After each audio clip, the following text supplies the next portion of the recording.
Good morning student. आज हम Saint Thomas Aquinas की बात करेंगे। आज ये पार्ट थर्ड।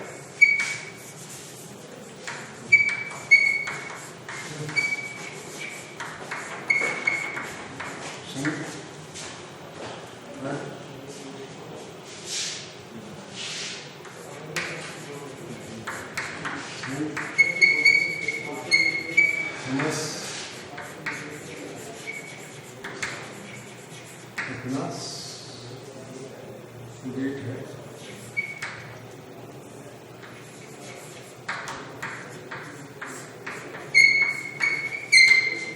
डॉक्टर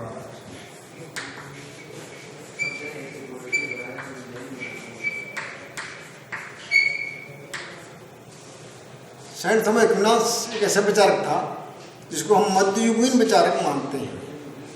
क्या मानते हैं? मध्ययुगीन विचारक मानते हैं। यहाँ पर पूरा जो राजनीतिक चिंतन पर, राजनीतिक विचारों पर जो प्रभाव रहा, ईसाइयत से राजनीतिक विचार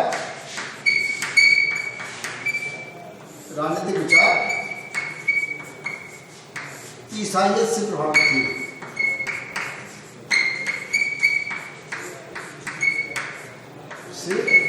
थे। ईसाइयत से प्रभावित थे। यहाँ पर दो सत्ता रही। एक जो सत्ता रही वो स्टेट की सत्ता रही और दूसरी सत्ता रही वो चर्च की सत्ता रही। सेंट थॉमस एक्विनास को मध्य युग का अरस्तु कहा जाता है।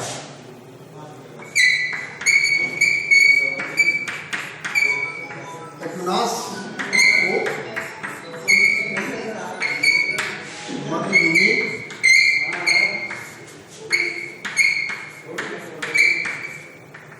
अरस्तु कहा जाता है। अरस्तु ये मानता है, और अरस्तु बात कर लेते हैं अरस्तु ये मानता है, अरस्तु कहता है मानव का सुख होता है तो स्टेट ये exist for man and continue for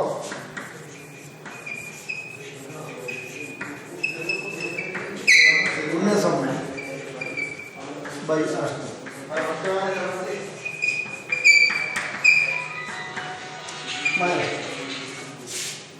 Arstu कहता है state came to exist for man and continue for goodness of man. राज्य का उदय व्यक्ति के लिए हुआ है और व्यक्ति के जीवन को अच्छा बनाने के लिए राज्य अस्तित्व में बना हुआ है। यह अरस्तु मानता है। इसका मतलब ये हुआ, यहाँ पर जो बात कर रहा है अरस्तु बात कर रहा है जैसे जी फिजिकल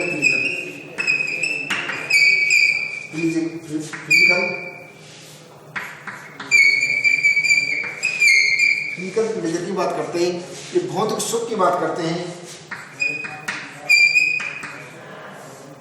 भौतिक सुख की बात करते हैं। एक्विनास एक पहला विचारक था जिसने यह माना, मानव को सुख दो प्रकार के सुख होते हैं। एक सुख होता है फिजिकल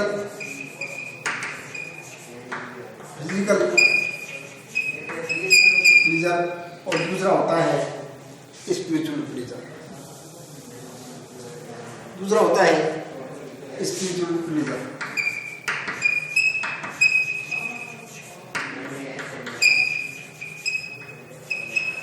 स्पिरिचुअल प्लेजर की बात करता है। फिजिकल प्लेजर है वो स्टेट देता है और स्टेट का संचालन किंग के द्वारा किया जाता है। जो स्पिरिचुअल प्लेजर है वो चर्च देता है और उसको पोप देता है। एक्विनास पहला विचारक है जिसने कि मानव के दो तरह के सुख की बात की, एक भौतिक सुख की बात की, और भौतिक सुख का संबंध राज्य से है।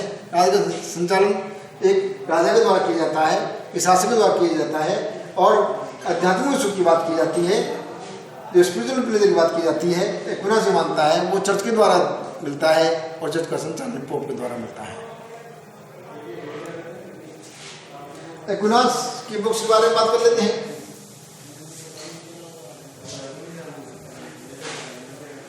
एक्विनास की बुक्स के बारे में बात कर लेते हैं। Books of Aquinas.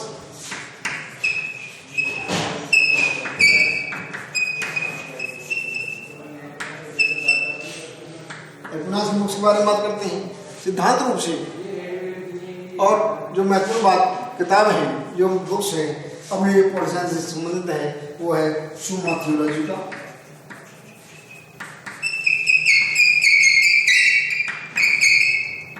और सुमा कॉन्ट्रा जेंटाइल।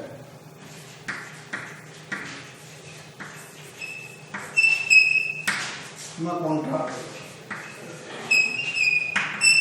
जेंटाइल दो इसकी बुक्स मानी जाती हैं, और स्वामी थॉमस एक्विनास को एक बहुत ही मिलनसार समन्वयवादी विचारक के रूप में हम इसको मानते हैं। इसके अलावा भी ये मानते हैं कि उस एक्विनास से पहले सभी का विचार एक अलग अलग तरह का रहा है।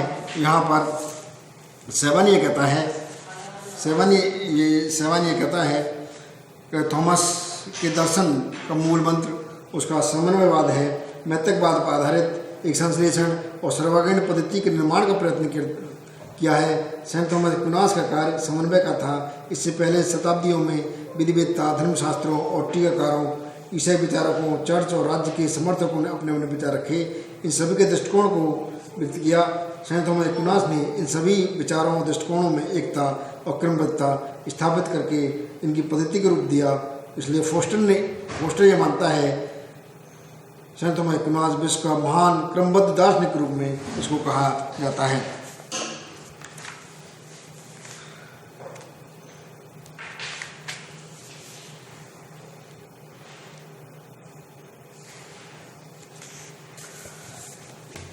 सेंट थॉमस एक्विनास की तरह मध्य युग में और भी दो विचारक रहे, इसी तरह दो विचारक रहे, उनका भी हम नाम लेना यहाँ पर समीचीन समझेंगे। दूसरा एक नाम आता है सेंट अगस्टाइन।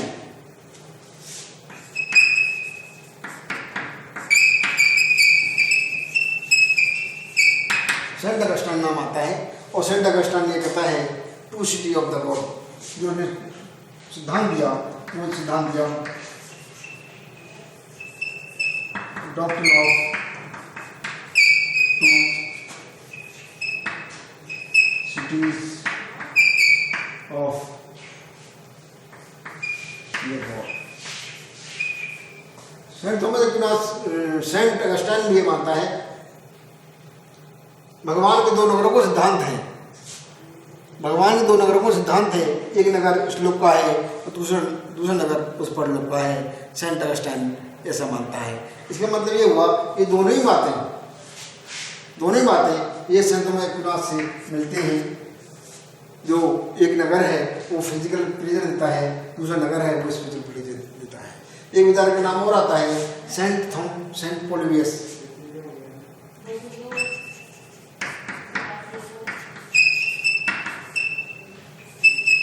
सेंट पोलिबियस ने जो सिद्धांत दिया है doctrine of to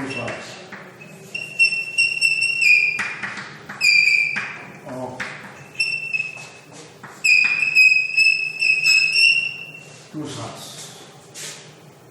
Saint Polybius ने इसी तरह का एक सिद्धांत और दिया है, थ्योरी ऑफ टू सॉर्ट्स, दो तलवारों का सिद्धांत, दो नगरों का सिद्धांत।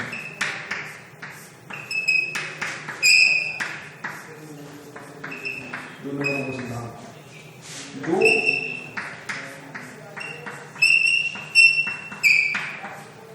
तलवारों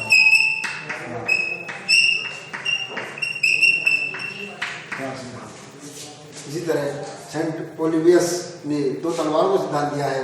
ये तलवारें में एक श्लोक की तलवार है, दूसरी श्लोक की तलवार है।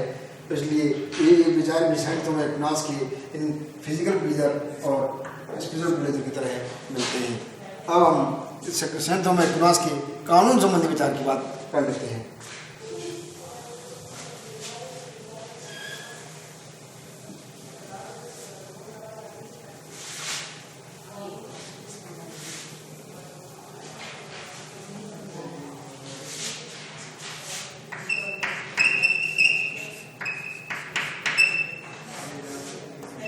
एक्विनास के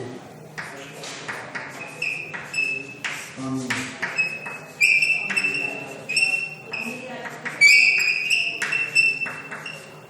कानून संबंधी विचार।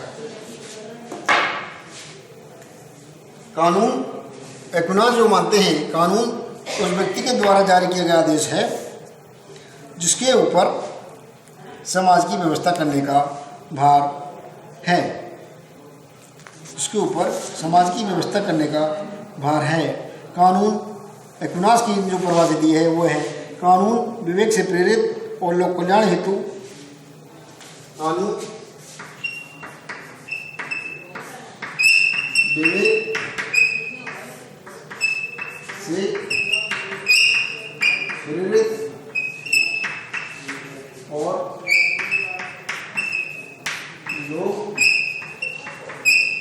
कल्याण हेतु उस व्यक्ति द्वारा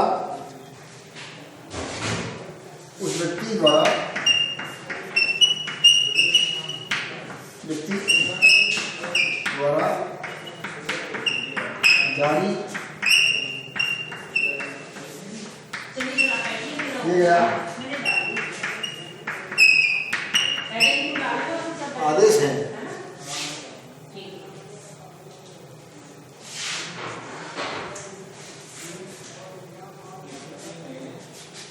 जिस व्यक्ति पर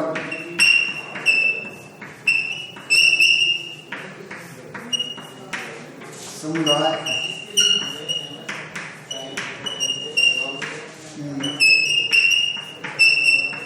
व्यवस्था का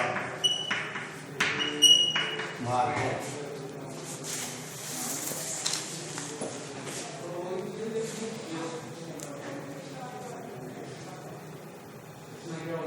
यूनानी विचारधारा के अंतर्गत कानून बुद्धि विवेक का परिणाम है, वह किसी व्यक्ति विशेष की इच्छा की अभिव्यक्ति नहीं, जबकि रोमन विचारकों में उसकी बुद्धि पर आधारित सम्राट व्यक्ति विशेष की इच्छा की अभिव्यक्ति को साधन रूप में मानते हैं। यहाँ पर सेंट थॉमस एक्विनास कानून एक विशेष नियम या कार्यों का मापदंड है जिसके आधार पर किसी कार्य को करने के लिए प्रेरित किया जाता है अथवा कार्य करने से रोक दिया जाता है। इस तरह कानून की परिभाषा दी है। एक्विनास ने कानून की विशेषता के संबंध में 4 बातें बताई हैं। कानून की विशेषता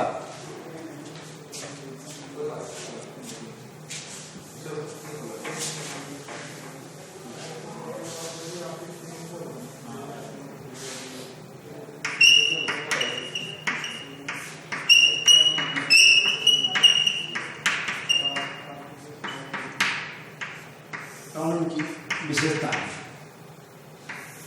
कानून विशेषता के संबंध में 4 बातें जो बताई गई हैं वो इस तरह से हैं। 4 बातें जो बताई गई हैं वो 4 बातें इस तरह से हैं।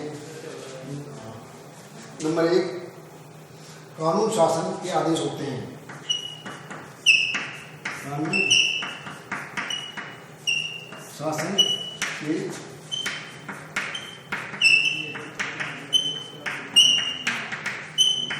के आदेश होते हैं।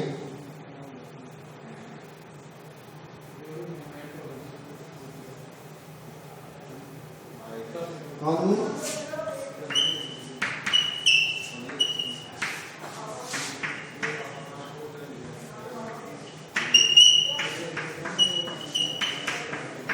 संपूर्ण समाज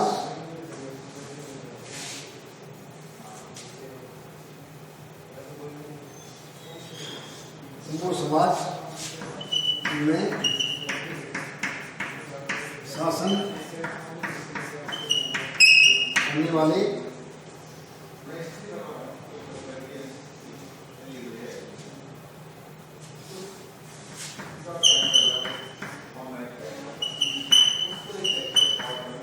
सूचित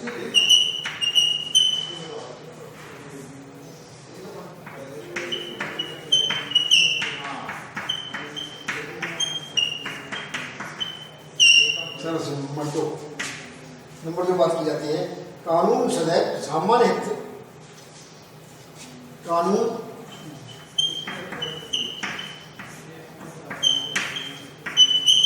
सदैव सामान्य हित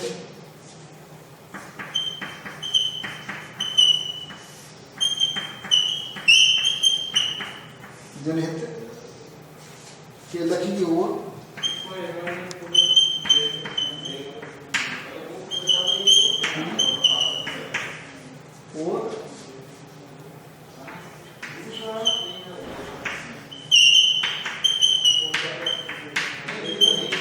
होते हैं।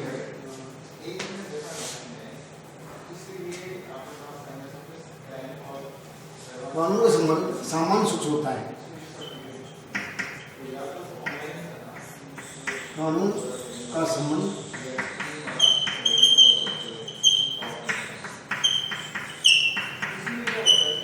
सामान्य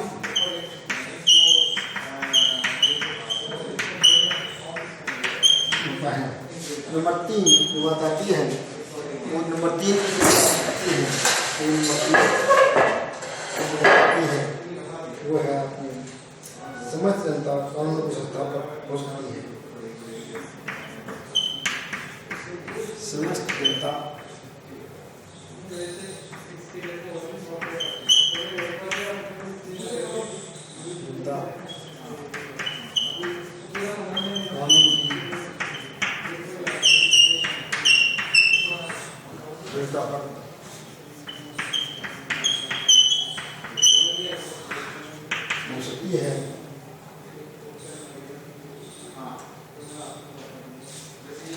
समस्त जनता के हितों की संरक्षण है। समस्त जनता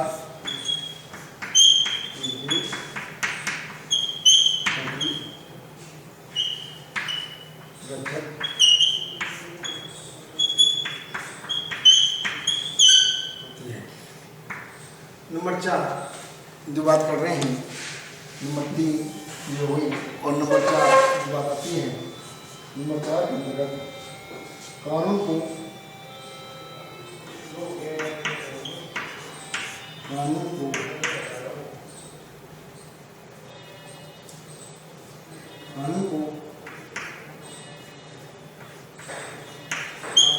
कभी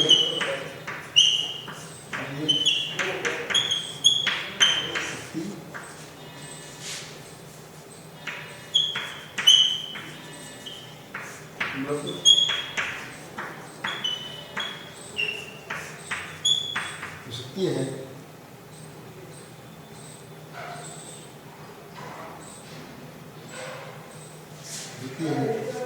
जब उसकी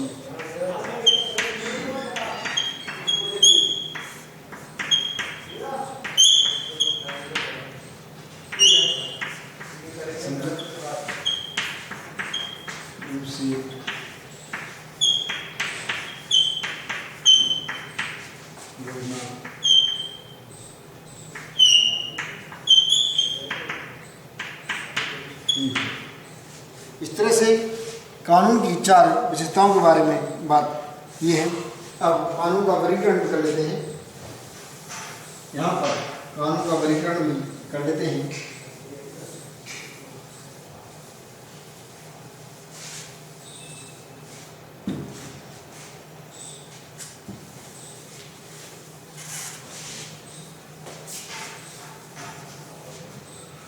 कानून का वर्गीकरण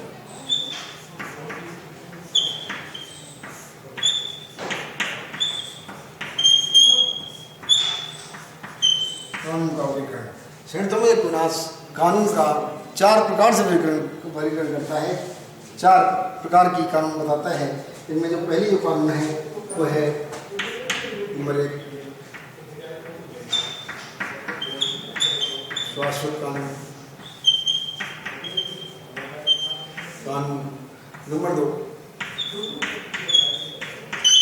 प्राकृतिक कानून, कानून नंबर 3,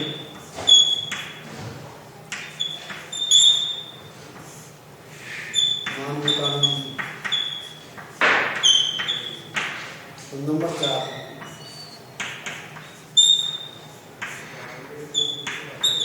दैवीय कानून।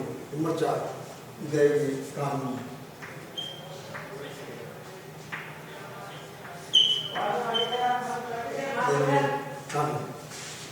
ये उत्पत्ति जो विधि है, शाश्वत कानून और जो प्राकृतिक कानून है, वह मानव के अलावा समस्त ब्रह्मांड, समस्त सृष्टि पर लागू होती है। ये संपूर्ण ब्रह्मांड, संपूर्ण ब्रह्मांड,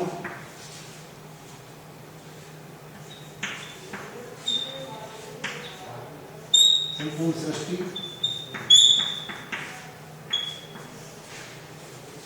संपूर्ण सृष्टि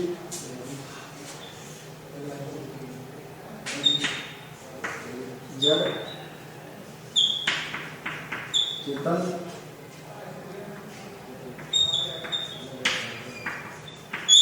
वनस्पति, जड़, चेतन, वनस्पति, संपूर्ण प्रकृति सृष्टि में लागू होती हैं शाश्वत कानून और प्राकृतिक कानून। ये सबके लिए है, मानव हो या मानव हो, संपूर्ण जगत में लागू होती है, संपूर्ण जगत में लागू होती है, संपूर्ण ब्रह्मांड में लागू होती है, संपूर्ण सृष्टि में लागू होती है। और नीचे की जो मानवीय कानून और जो दैवीय कानून है, केवल मानव पर लागू होती है, केवल मानव समाज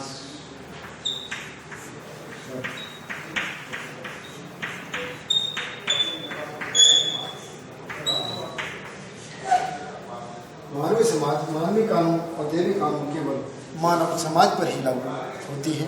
स्टूडेंट, आज नहीं, कल हम इनको चारों कानूनों को डिटेल में बात करेंगे।